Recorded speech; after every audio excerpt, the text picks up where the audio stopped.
ایک صحابی نے جنگ بدر کے دن ایک کافر کی طرف دوڑتے ہوئے تلوار بلند کی اور اسے قتل کر کے اچانک اس نے ایک آواز سنی، ہیزوم آگے بڑھ، اور اس آواز کے ساتھ ہی صحابی کہتے ہیں کہ وہ کافر زمین پر گر پڑا۔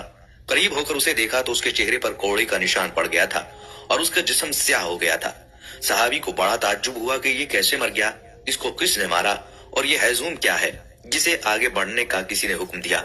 صحابی نے جو قتل ہوتے ہوئے دیکھا وہ حضرت جبرائیل علیہ السلام نے کیا، اور ہیزوم کو آگے بڑھنے کا حکم دینے والے بھی حضرت جبرائیل علیہ السلام تھے۔ چنانچہ جنگ فتح ہونے کے بعد وہ صحابی آپ صلی اللہ علیہ وآلہ وسلم کی خدمت میں حاضر ہوئے اور پورا واقعہ بیان کر دیا۔ حضور صلی اللہ علیہ وآلہ وسلم نے فرمایا، تم نے سچ کہا، یہ مدد تیسرے آسمان کے فرشتوں کے فوج سے تھی، یعنی اس جنگ میں فرشتوں کی فوج جبرائیل علیہ السلام کے ہمراہ شریک تھے اور انہوں نے ہی کفار کو قتل کیا۔ ناظرین کرام، حضور صلی اللہ علیہ وآلہ وسلم نے فرمایا، جس رات مجھے آسمانی سیر کرائی گئی تو جبرائیل امین اس چٹان کے پاس آئے جو بیت المقدس میں ہے، اس میں اپنی انگلی رکھ کر اس میں سوراخ کیا اور اس کے ساتھ براق باندھا۔ جبرائیل علیہ السلام نے ہزاروں سال ایک خلت کے انتظار میں عبادت کی، اور یہ خلت شب معراج حضور صلی اللہ علیہ وآلہ وسلم کے ساتھ خدمت گزار کے طور پر عناقت کا شرف تھا، حتیٰ کہ جبرائیل علیہ السلام نے اس رات آپ کی سواری کی خدمت کی۔ ناظرین، معراج کی رات حضرت جبرائیل علیہ السلام نبی اکرم صلی اللہ علیہ وآلہ وسلم کی خدمت میں حاضر ہوئے اور عرض کی، یا رسول اللہ صلی اللہ علیہ وآلہ وسلم، براق پر سوار ہو جائیے۔ بس آپ سوار ہوئے اور جبرائیل علیہ السلام آپ صلی اللہ علیہ وآلہ وسلم کے ساتھ تھے، اور آپ صلی اللہ علیہ وآلہ وسلم کو لے کر محو پرواز ہوئے اور براق فضا کو چیرتا گیا۔ معراج کی رات حضرت جبرائیل امین علیہ السلام نے آپ کی سواری کی رکاب اور میکا علیہ السلام نے لگام پکڑی۔ ناظرین، روایت ہے کہ کفار مکہ حضور صلی اللہ علیہ وآلہ وسلم کے قتل کا منصوبہ بنا رہے تھے۔ اچانک ابلیس لعین آ گیا اور بولا، محمد صلی اللہ علیہ وآلہ وسلم کا نگہبان خدا ہے، تم ان کو قتل نہیں کر سکتے، البتہ میں تم لوگوں کو ایک تجویز دوں گا۔ ابلیس نے ابو جہل سے کہا، تم اپنے بت کو محمد کے سامنے روبرو رکھ کر سجدہ کرو، ہو سکتا ہے تمہارا بت محمد صلی اللہ علیہ وآلہ وسلم کے بارے میں اظہار خیال کرے، اور یہ بات محمد صلی اللہ علیہ وآلہ وسلم کے قتل سے بھی زیادہ اذیتناک ہے۔ ابو جہل کا بت جواہرات سے سجا ہوا تھا، اس نے بت اٹھایا اور آپ صلی اللہ علیہ وآلہ وسلم کے سامنے رکھ دیا۔ اس وقت آپ صلی اللہ علیہ وآلہ وسلم حرم شریف میں تشریف فرما تھے۔ ابو جہل نے بت کو سجدہ کر کے کہا، اے میرے معبود، میں تیری عبادت کرتا ہوں اور محمد صلی اللہ علیہ وآلہ وسلم تمہاری تکذیب کرتا ہے، تم محمد صلی اللہ علیہ وآلہ وسلم کی توہین کر کے مجھے خوش کرو۔ بت حرکت میں آ گیا، اس نے آپ صلی اللہ علیہ وآلہ وسلم کی شان میں نازیبہ باتیں اور گالیاں بکیں۔ آپ صلی اللہ علیہ وآلہ وسلم کو سخت صدمہ ہوا، آپ صلی اللہ علیہ وآلہ وسلم کے شانہ اقدس سے چادر گر پڑی۔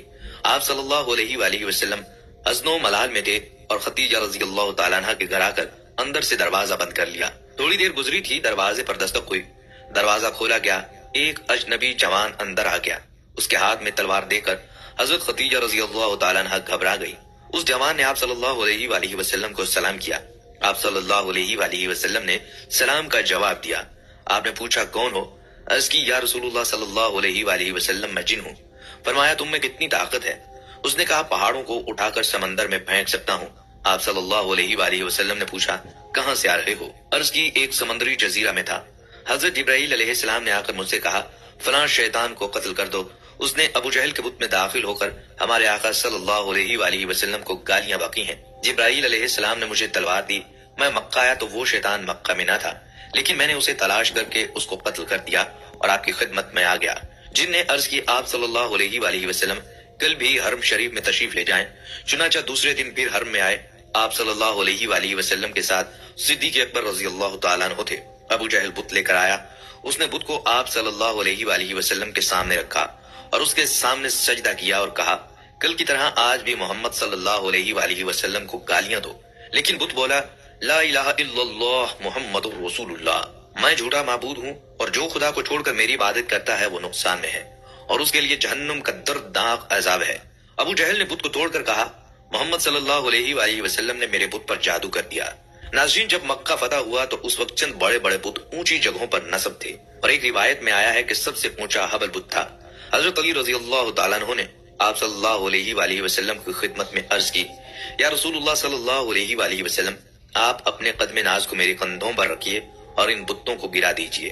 آپ صلی اللہ علیہ وآلہ وسلم نے فرمایا، اے علی، تم میں بار نبوت کو اٹھانے کی طاقت نہیں، تم مجھ سے کندھوں پر آؤ۔ حضرت علی رضی اللہ تعالیٰ عنہ نے آپ صلی اللہ علیہ وآلہ وسلم کے ارشاد کی تعمیل کی۔ آپ صلی اللہ علیہ وآلہ وسلم کے کندھوں پر آئے اور بتوں کو گرا دیا۔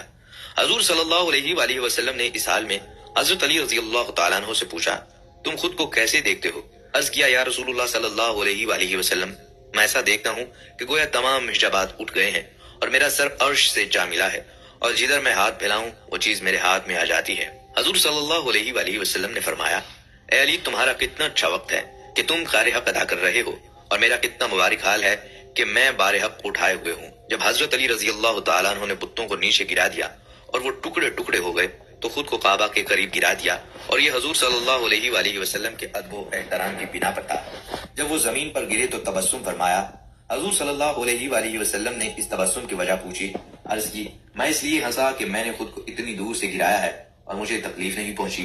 حضور صلی اللہ علیہ وآلہ وسلم نے فرمایا، تمہیں تکلیف کیسے پہنچتی جبکہ تم کو اٹھانے والا محمد صلی اللہ علیہ وآلہ وسلم ہو، تم کو اتارنے والا جبرائیل امین ہو۔ ناظرین اکرام، حضور صلی اللہ علیہ وآلہ وسلم کی وفات سے 3 دن پہلے حضرت جبرائیل علیہ السلام آپ کے پاس تیمارداری کے لیے حاضر ہوئے اور عرض کی، یا رسول اللہ صلی اللہ علیہ وآلہ وسلم، اللہ تعالیٰ نے مجھے خاص طور پر آپ صلی اللہ علیہ وآلہ وسلم کے لیے بھیجا ہے، اور اللہ تعالیٰ آپ صلی اللہ علیہ وآلہ وسلم سے پوچھتا ہے کہ کیا حال ہے، اور آپ صلی اللہ علیہ وآلہ وسلم خود کو کیسا پاتے ہیں۔ اس پر حضور صلی اللہ علیہ وآلہ وسلم نے ارشاد فرمایا، میں اپنے آپ کو مغموم اور مکروب پاتا ہوں۔ دوسرا دن ہوا تو جبرائیل علیہ السلام نے پھر آ کر یہی کہا۔ آپ صلی اللہ علیہ وآلہ وسلم نے پھر وہی جواب دیا۔ جب تیسرا دن ہوا تو جبرائیل امین حضرت اسرائیل علیہ السلام کو لے کر آپ صلی اللہ علیہ وآلہ وسلم کے دولت خانے پر حاضر ہوئے، اور ان دونوں کے ساتھ وہ فرشتہ بھی تھا جو ہوا میں معلق رہتا ہے، جو نہ کبھی زمین پر اترا ہے اور نہ آسمان پر چڑھا ہے۔ وہ 70,000 ایسے فرشتوں پر حاضر ہے، اور ان 70,000 میں سے ہر فرشتہ 70,000 فرشتوں پر حاکم ہے۔ ان سب فرشتوں سے پہلے حضرت جبرائیل علیہ السلام نے عرض کی، یا رسول اللہ صلی اللہ علیہ وآلہ وسلم، اللہ تعالیٰ فرماتا ہے، آپ صلی اللہ علیہ وآلہ وسلم آج خود کو کس طرح پاتے ہیں؟ آپ صلی اللہ علیہ وآلہ وسلم نے فرمایا، میں اپنے آپ کو مغموم اور مکروب پاتا ہوں۔ وفات والے دن جب آپ صلی اللہ علیہ وآلہ وسلم نے حضرت اسرائیل علیہ السلام کو حضرت جبرائیل علیہ السلام کے ساتھ حاضر ہوتے دیکھا تو جبرائیل علیہ السلام نے عرض کی، اللہ آپ صلی اللہ علیہ وآلہ وسلم کی ملاقات کا مشتاق ہے۔ ناظرین اکرام، پھر ملک الموت نے دروازے پر آ کر اجازت طلب کی تو جبرائیل امین علیہ السلام نے عرض کی، یا رسول اللہ صلی اللہ علیہ وآلہ وسلم، ملک الموت آپ کے پاس آنے کی اجازت مانگتے ہیں۔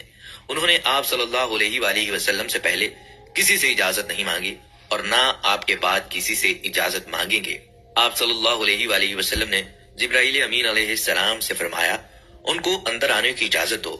ملک الموت مکان میں داخل ہوئے اور رسول اللہ صلی اللہ علیہ وآلہ وسلم کے سامنے کھڑے ہو گئے اور عرض کی، خدا تعالیٰ نے مجھے آپ کے پاس بھیجا ہے اور حکم دیا ہے کہ میں آپ صلی اللہ علیہ وآلہ وسلم کی اطاعت کروں۔ اگر آپ اجازت دیں تو آپ صلی اللہ علیہ وآلہ وسلم کی روح قبض کر لوں، اور آپ صلی اللہ علیہ وآلہ وسلم اگر اجازت نہ دیں تو میں آپ صلی اللہ علیہ وآلہ وسلم کی روح قبض نہ کروں۔ آپ نے ملک الموت سے فرمایا، کیا یہ حکم ہوا ہے؟ اس نے عرض کی، جی ہاں، مجھے یہی حکم ہے۔ آپ صلی اللہ علیہ وآلہ وسلم نے فرمایا، اے ملک الموت، مجھے جس بات کا حکم ہو اس کو پورا کرو۔ اس کے بعد حضرت جبرائیل علیہ السلام نے عرض کی، السلام علیکم یا رسول اللہ صلی اللہ علیہ وآلہ وسلم، زمین پر میرا یہ آخری پھیرا ہے۔ میرے دنیا میں آنے کا مقصد صرف آپ صلی اللہ علیہ وآلہ وسلم کی ذات تھی، یعنی آپ صلی اللہ علیہ وآلہ وسلم کے لیے ہی میں دنیا میں آتا تھا۔ اس کے بعد آپ صلی اللہ علیہ وآلہ وسلم اس دنیا سے پردہ فرما گئے۔